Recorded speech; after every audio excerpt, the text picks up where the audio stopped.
नमस्कार साथियों, आज हमारे साथ हैं दिनेश चंद्र जोशी जी, जो एक टीचर होने के साथ साथ समाज सेवी भी हैं। तो दिनेश जी, आज आप अपने बारे में बताएं, क्या कर रहे हैं आप? टीचर होने के साथ साथ एक समाज सेवी का भी दायित्व निभा रहे हैं आप, तो इसे कैसे लेके देखते हैं?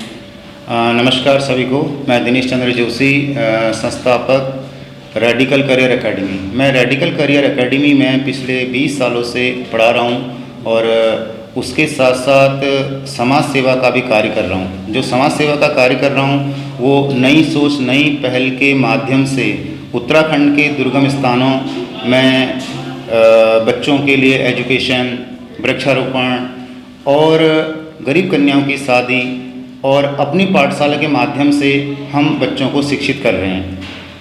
आपने इतना कुछ बताया कि आप गरीब कन्याओं की शादी के लिए प्रयास करते हैं, दूर दराज पहाड़ी इलाकों में आप हर सहूलियत पहुंचाने के लिए काम कर रहे हैं, तो ये सब पॉसिबल कैसे होता है?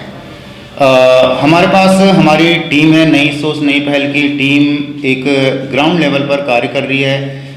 अभी कोरोना काल में ही देख लीजिए, हमारे जो तल्लादेश क्षेत्र है वहाँ प्रत्येक गांव में हमने मास्क, सैनिटाइजर और ज़रूरतमंदों को दवाई, और यहाँ तक कि उत्तराखंड से जो दिल्ली आ रहे हैं या दिल्ली से जो उत्तराखंड जा रहे हैं उनके लिए गाड़ी की व्यवस्था की। तो हमारी इस टीम में जो एक से एक कर्मठ जो कार्यकर्ता हैं वो सब ग्राउंड लेवल पर काम कर रहे हैं और निस्वार्थ भाव से कार्य कर रहे हैं। और जो हमारी अपनी पाठशाला बसंत विहार सेवा कैंप और में चल रही है, तो उसमें हम बच्चों को निःशुल्क शिक्षा देने का कार्य करते हैं।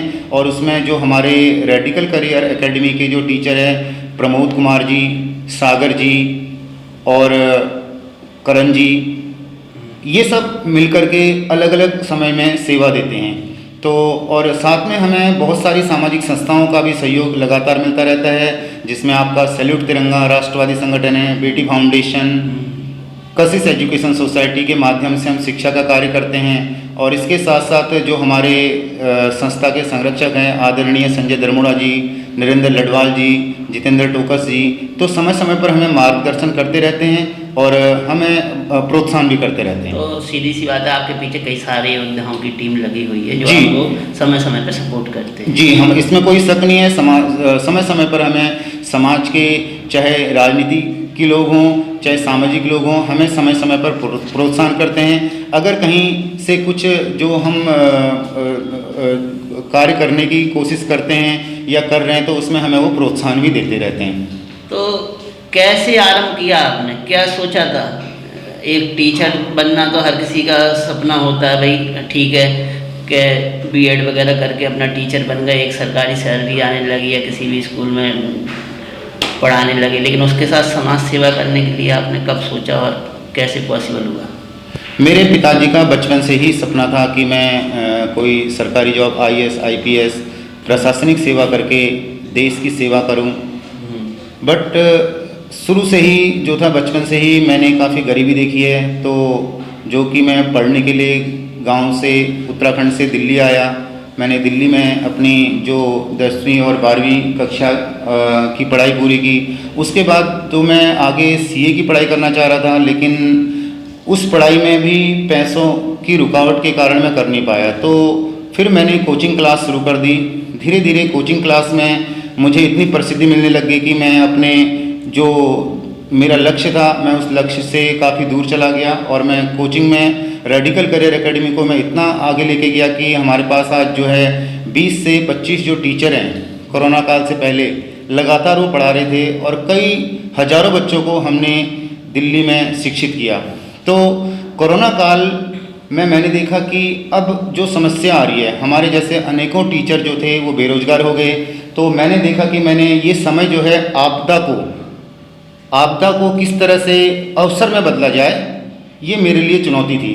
तो मैंने दूरगामी जो हमारे में मेरे गृहनगर के जो प्रधानाचार्य हैं श्री हयात सिंह जी और दूसरे स्कूलों के अध्यापक हैं, मैंने उनसे बात की। तो धीरे धीरे जो है ऑनलाइन कक्षाओं के लिए उन अध्यापकों ने सभी बच्चों को प्रोत्साहित किया। कोरोना काल में आपने ऑनलाइन कक्षाएं भी ली जी, और लोगों को कहा अपने साथ जोड़ के कि आप भी थोड़ा हमारा सहयोग कीजिए। जैसे कि आपने बताया गांव के अध्यापक हैं, टीचर हैं, सबसे आपने संपर्क किया जी। तो एक क्वेश्चन यहाँ है मेरा कि उत्तराखंड में आपने एजुकेशन की, उसके बाद आपने दिल्ली में कदम रखा, तो उत्तराखंड के एजुकेशन सिस्टम में और दिल्ली के एजुकेशन सिस्टम में क्या अंतर देखने को मिला?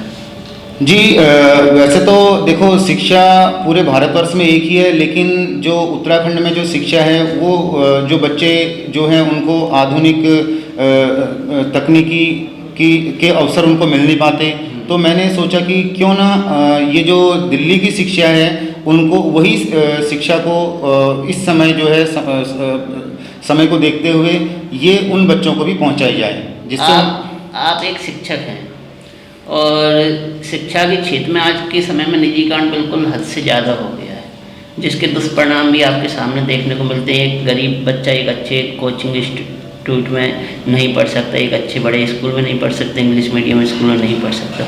क्या आप चाहते हैं कि शिक्षा से निजीकरण खत्म होना चाहिए, जो शोषण गरीब या मिडिल क्लास का हो रहा है शिक्षा के नाम पे, वो अब बंद हो जाना चाहिए? जी, मैं इस बात से सहमत हूँ। शिक्षा का निजीकरण बिल्कुल नहीं होना चाहिए। हमारी सरकार को जो गरीब तबके के बच्चे हैं उनको समान अवसर देना चाहिए। वो बच्चे आधुनिक शिक्षा से वंचित रह जाते हैं। इसी नज़रिए को मैंने ध्यान में रखते हुए उन बच्चों के लिए पहल की थी और आज जो है इस पहल से काफ़ी बच्चे जो हैं जुड़ चुके हैं। आज बड़े अफसोस के साथ हमें कहना पड़ता है, हम बड़े गर्व से भी कहते हैं कि हमारा भारत महान, मेरा देश महान, लेकिन अगर हम ज़मीनी हकीकत की बात करें तो आज भी हमारा देश सबसे ज़्यादा करप्शन वाली कंट्रियों में गिना जाता है, मतलब भ्रष्टाचारी देशों में हमारा नंबर 1 है। तो ये कैसे संभव हो सकता है कि करप्शन इस देश से चला जाए? क्या आपको लगता है शिक्षा से अगर निजीकरण खत्म होता है तो करप्शन खत्म होगा? जी, इसमें शिक्षा से निजीकरण से ही हम इसको समाप्त नहीं कर सकते। इसके लिए जो अभिभावक हैं, जो देश के सामाजिक सेवा में लगे हुए हैं, सभी लोगों को इसके लिए एकजुट होना पड़ेगा, तो ही हम समाज से जो ये बुराइयां चल रही हैं तो इसको समाप्त कर सकते हैं। जैसा कि अभी आपने कोरोना काल में भी देखा होगा, लोगों ने दवाइयाँ, ऑक्सीजन इनका स्टॉक करके इसको भी बेचना शुरू कर दिया। नहीं तो अगर लोग गलत प्रवृत्ति में शामिल हो रहे हैं, गलत कामों में शामिल हो रहे हैं, तो उसके पीछे कहीं ना कहीं तो शिक्षा प्रणाली दोष है। बिल्कुल, इस बात में सही है, शिक्षा प्रणाली दोष है। हमें इस शिक्षा प्रणाली को सुधार करने की आवश्यकता है कि किस तरह से हमारी जो शिक्षा है वो एक जो है वोकेशनल शिक्षा में तब्दील की जा सके, कि बच्चे को किस तरह से हम जैसे एक रट्टा लगाते हैं उनको कि ये पढ़ना है, हमें वो नहीं करना, हमें उसको रोजगार में किस तरह से बदलेंगे, हमें बच्चे को इस तरह से तैयार करना है। एक बात मैं एंकर के तौर पे नहीं रखूँगा आपसे, इंटरव्यू के तौर पे नहीं रखूँगा, एक बात हम सामान्य तौर पे मैं आपके समक्ष एक बात रखता हूँ। आज का जो शिक्षा प्रणाली वो पूरा बिजनेस बेसिस पे हो गया, व्यापारी तरीके से शिक्षा प्रणाली चल रही है। अगर आप कोई भी शिक्षा अर्थ के आधार पर अर्जित करते हैं तो क्या आप अपना देश का भला सोचेंगे या पहले अपना व्यक्तिगत भला सोचेंगे, जो आपने पैसा इन्वेस्ट किया अपनी शिक्षा पे? जी, मैं सबसे पहले अगर मैं एक शिक्षक होने के नाते शिक्षक होने के नाते तो आपसे मैं पूछ ही रहा हूँ, लेकिन आज जेन्युइन समस्या ये है, जैसे कोई डॉक्टर 1 करोड़ या 1.5 करोड़ डोनेशन दे के डॉक्टर बनता है तो वो पहले देश की बात करेगा या स्वयं का जो खर्च कर रखा वो पहले वसूलेगा? हमारे समाज में अभी भी असंख्य लोग ऐसे हैं जो अपना स्वहित ना करके देश हित के लिए सोचते हैं। तो मैं भी सबसे पहले एक शिक्षक होने के नाते नहीं देखूंगा, मैं अपने समाज के लिए देखूंगा। मैं भी इसी से प्रेरणा लेता हूं। अपने समाज के जो अच्छे अच्छे लोग हैं उनसे लेकर के मैं प्रेरणा मैंने स्वयं की है। मेरे व्यक्तिगत जीवन में भी बहुत सारी समस्याएं हैं, मैंने उस समस्या को दरकिनार करते हुए तो मैंने सामाजिक जो लोग हैं, जो आर्थिक तौर पर पिछड़े हुए लोग हैं, उन लोगों की शिक्षा को निःशुल्क उठाने पर बीड़ा दिया है। आप एक सोशल वर्कर हैं और मैं भी इस देश का नागरिक हूँ जी, ठीक है। सामान्य तौर पे हर व्यक्ति का चरित्र व्यक्तिगत तौर पे सही होता है। जैसे आप शिक्षक हैं तो आप अपने चरित्र को ठीक कह रहे हैं, एक नेता अपने चरित्र को ठीक कहता है, एक वकील अपने चरित्र को ठीक कहता है, एक इंस्पेक्टर अपने चरित्र को ठीक कहता है और एक IAS अफसर भी ये कहता है मैं बहुत ईमानदार हूँ। लेकिन फिर भी इस देश में अगर भ्रष्टाचार में हमारा देश नंबर 1 है तो फिर इसके पीछे की वजह क्या है? इसके पीछे अगर समाज का हर वर्ग कह रहा है कि मैं ईमानदार हूँ तो ये बेईमानी हो कहाँ से रही है? ये हमारी जो सरकार की कुछ नीतियां हैं, तो सरकार अपनी नीतियों को स्पष्ट रूप से लागू नहीं कर पाती। तो उनको वो जो नीतियां हैं वो ज़मीनी स्तर पर लागू करनी चाहिए। और जो हमारे नेता लोग हैं वो टोटली हम कह सकते हैं कि वो भ्रष्ट हैं। तो जो उनके पिछलग्गू होते हैं वो हाँ में हाँ मिलाते हैं और ना में ना मिलाते हैं, उनको यही नहीं पता ज़मीनी हकीकत क्या हो रही है। जिस दिन ये ज़मीनी कार्यकर्ता अपने ऊपर वाले आंकड़ों को सही संदेश देंगे तो हमारे देश में जो भ्रष्टाचार की जड़ है वो अपने आप ही समाप्त हो जाएगी। एक व्यवहारिक सवाल, एक तरफ वो गरीब किसान है जो खेत में हल चलाता है, ठीक है, अगर हम शिक्षा के तौर पे देखें तो वो समाज से काफ़ी पिछड़ा हुआ है, उसे एक अच्छा एजुकेशन नहीं मिला, खेत में हल जोत रहा है। एक तरफ MBBS पढ़ा लिखा डॉक्टर है, ठीक है, जो पूरी पढ़ाई लिखाई करके एक डॉक्टर बना समाज के हित के लिए। आज वही डॉक्टर बन के प्राइवेट अस्पतालों में गरीब मरीजों का या मिडिल क्लास के मरीजों का शोषण करता है। तो वो शिक्षा बेहतर है या जो अनपढ़ आदमी जो किसान में ईमानदारी से हल चला के अपना अनाज पैदा कर रहा है, कि बेस्ट व्यवहारिक शिक्षा महत्वपूर्ण है या किताबी शिक्षा जो इंसान को केवल बिजनेसमैन बनाने का दिमाग दे रही है? किताबी शिक्षा का महत्व तो उस टाइम तर्कहीन हो जाता है जब वो अपना व्यक्तिगत फ़ायदा नज़र आता है। आज हम गाँव में अभी भी आप गाँव की संस्कृति को देख लीजिए, वहाँ एक किसान किस तरह से मतलब आपका आदर सत्कार करता है। और इसी तरह से आप अगर शहर में कोई भी बीमार या कुछ भी समस्या होती है तो वहाँ लूट खसोट चल रहा है। और यहाँ जो है मतलब एक तरह से व्यवहारिक शिक्षा जो है शहरों में विलुप्त होती जा रही है। तो इसीलिए सरकार को जो है व्यवहारिक शिक्षा को बढ़ावा देना चाहिए। व्यवहारिक शिक्षा को बढ़ावा देना चाहिए। और आखिरी सवाल मेरा आपसे, जो भी आपने आज तक किया और आगे क्या आप करना चाह रहे हैं, जो कि आपने अच्छा किया, प्रयास हर किसी के अच्छे होते हैं, जो भी समाज के लिए छोटा प्रयास है तो वो भी बड़ा प्रयास है, और जो बड़े प्रयास हैं वो तो बड़े प्रयास हैं ही, लेकिन आपने जो किया वो अच्छा किया। लेकिन अब आगे आप क्या करना चाहते हैं और समाज को अपना क्या अच्छा देना चाहते हैं? मैं समाज के लिए मैं शिक्षा के माध्यम से मैं अपने समाज को मैं आगे बढ़ाना चाहता हूँ। मैं पूरे समाज की बात नहीं करता, मैं जिस गांव से आता हूँ, जिस कस्बे से आता हूँ, जिस ज़िले से आता हूँ, मैं पहले अपने ज़िले को ऊपर उठाना चाहता हूँ कि हमारे ज़िले में जो भी IIT संस्थान बंद हैं, मैं सरकार से अनुरोध करता हूँ कि ऐसे संस्थानों को अगर हमारे हवाले कर दिया जाए तो हम उसको वहाँ जो है जो वहाँ के बेरोजगार स्टूडेंट हैं हम उनको प्रशिक्षण देंगे।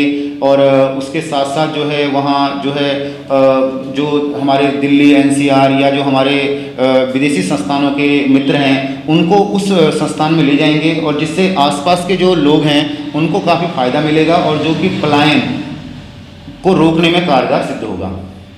चलिए, जीवन रहते कुछ कर दिखाना है, जीवन को नई राह दिखाना है, अर्थ बल नहीं, बाहुबल नहीं, मानव और मानवता का बल दिखाना है। तो आज हमारे साथ थे दिनेश चंद्र जी, और इन्होंने अपनी बात रखी कैसे ये समाज के लिए अच्छा कर रहे हैं, कैसे गरीब और स्लम बस्तियों में जाके बच्चों को शिक्षित कर रहे हैं, और कैसे दूर दराज के पहाड़ी इलाकों में भी ये आम जनजीवन से संबंधित वस्तुएं उपलब्ध करा रहे हैं, लोगों को अपने से जोड़ रहे हैं। और यही होना चाहिए कि हम शिक्षा लेते हैं तो हम व्यक्तिगत तौर पे अपने हित के लिए शिक्षा नहीं ले रहे हैं, हमें समाज और देश हित के लिए शिक्षा मिलती है, और उसका सही दिशा में प्रयोग करना ही आज एक आम नागरिक का कर्तव्य है। तो धन्यवाद दिनेश चंद्र जी, जय हिंद।